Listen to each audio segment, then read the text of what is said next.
दरम्यान धनंजय मुंडेंनी मुख्यमंत्री फडणवीसांची भेट घेतली आहे।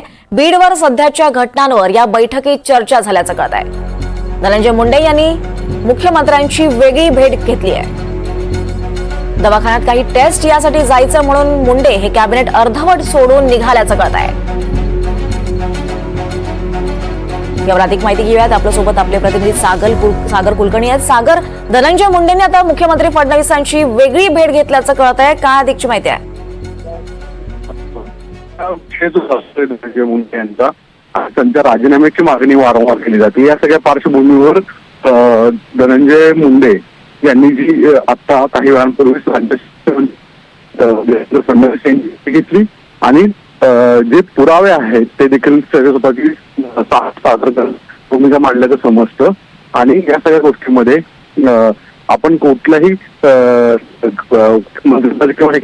नाही राजीनामा मागणीनंतर ती भूमिका मांडलेली आहे आणि आता नाही अशा स्वरूपाची भूमिका सुद्धा त्यांनी मांडल्याचं समजतं।